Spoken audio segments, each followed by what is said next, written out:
Hello everybody, welcome to RPG Talk, where we talk about RPGs. Yeah! Alright, first episode, first impression. Makes sense to me, so let's do it. Alright, so this game, it's a first impressions, but I've been playing it for a long time. Though in the grand scheme of things, I've barely just begun, because this is a very long game. You invest a lot of time into it. It will eat away your time, but you'll love it. It's got a it's not simple concept, but it's got a simple formula with some deep mechanics to it. It's a strategy RPG. It's a little bit of an older one, though not maybe too old in the grand scheme of things. It was made back in 2003 on the PlayStation 2, which is probably my favorite video game system of all time. If I had to choose one, that were the PS1, I'm still unsure. I don't know. Hard to say. If I had to choose one, though, probably PS2. So, yeah. This is, strategy RPG. And enough of the delay. It is none other than Disgaea, Hour of Darkness. Yeah. Sorry about the lighting there. I don't have the greatest lighting in this room. Yes, that's Disgaea. It was published by Atlas USA, which also, you may know them for the Persona games, Shin Megami Tensei, stuff like that. You may notice that more of the more recent Disgaea games are published by NAS America, or NIS America, I don't know how you're supposed to say that, honestly. Yeah, that changed. The Atlas used to have it. I don't know what happened. I don't know why Atlas lost it, or how NIS got it. I'm not sure how that transition worked, but basically Atlas had this game and then NIS had the others. In fact, the latest Disgaea game was released on the 6th of this month, October, which is Disgaea 5, Alliance of Vengeance, I believe? Yeah, I believe that's what it's called. But this one's Hour of Darkness. Hour of Darkness was developed by Nippon Ichi Software back in 2003. It's a very interesting game. I've just started playing it. I'm in episode 7, I believe. I'm episode 7. I believe there's 13 or 14 episodes. It's basically divided into different episodes, which are like different chapters. But you need to be certain levels. Lots of grinding in this game. It's a strategy-based, grid-based strategy RPG. Very, very good. And the art's amazing. I love the art style in Disgaea. It's great. I love it. You get many different characters, or pupils you can create, and pupils you get along the way as you progress through the game. I'm not going to spoil anything, but let's just say you get various demons that will join you, and other such characters. I'm only at episode 7. Level-wise, my Laharl that's the main character, is level 32, Edna, which is like your first pupil / vassal. I have her at level 20, though she's transmigrated once.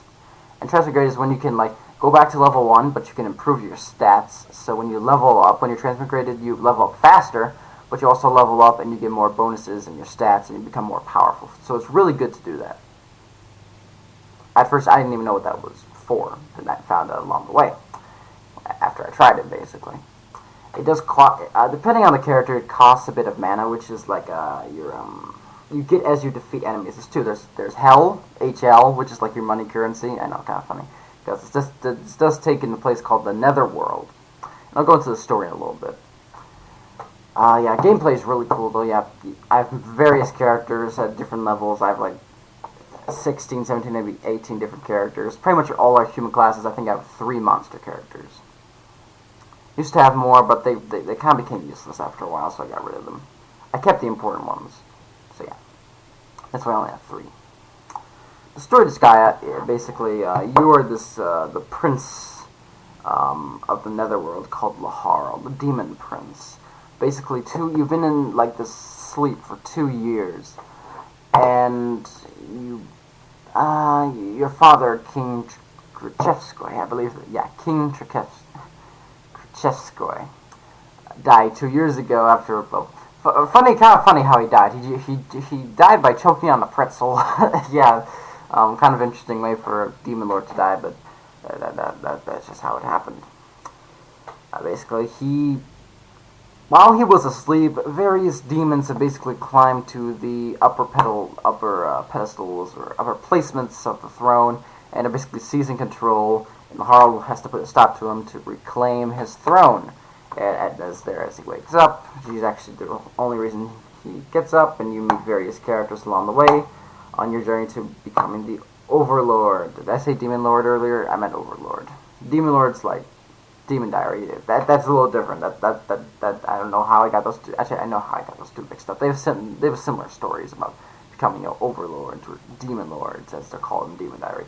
Demon Diary is completely different. Don't get the two mixed up. Like me, don't get them mixed up. Don't get them mixed up. They're very different. Demon Diary is a manhwa, Korean. Yeah, very very different. You can search it up sometime if you want. It's pretty good. But anyways, that's a topic for a different video. But yes, that's Disgaea's story in a nutshell of what I've experienced so far. I don't want to go into spoilers like what characters you get and some of the more spoilerific parts of the story, because some interesting things happen in Disgaea. It's a very interesting story, has very interesting characters, and yeah. That's pretty much the story so far. I know there's 3 different endings, I know that much. And it gets more interesting as you go along. It has both English and Japanese audio, which is really nice. I like the Japanese audio myself, though English is also pretty good. If you guys are interested, there's also an anime that was based off of this. I believe it's called Senki Makai Disgaea. I may have gotten that wrong. Senki. I can't remember the name, but it's Disgaea. Just type Disgaea anime, you'll probably find it. Really good.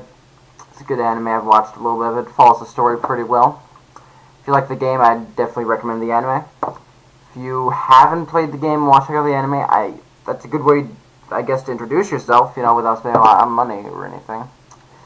Though it probably makes sense to play the game first. You have a better understanding of the story that way. It makes more sense to you. So yeah. That's Disgaea. That's the first game, Hour of Darkness. What I've played so far, I'm about 55 hours into the game. It's really, really good, and like I said, you'll spend a lot of time in this game. It's a lot of fun, and I highly recommend it of what I've played so far. So yes, that is Disgaea Hour of Darkness. I was very lucky, even though it is a greatest hits label. I mean, I found it in a pawn shop for like, what, $10 to $15.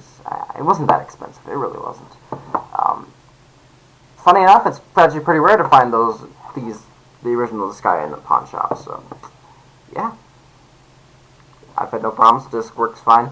When you get games at the pawn shop, usually you have to worry about if they're going to work or not, or something along those lines. But really, most games you find at pawn shop, it's like 2 exceptions where I've actually gotten games and they have never worked. But other than that, most games you find at pawn shops are actually working condition. Most, like I'd say 95% of the time. But yeah. That's Disgaea Hour of Darkness, and thus concludes this first episode of First Impressions on RPG Talk, where we talk about RPGs. So yeah, thank you all so much for watching. Thank you for watching this first episode of First Impressions, and I shall see you in the next episode of RPG Talk, where we talk about RPGs. See you next time.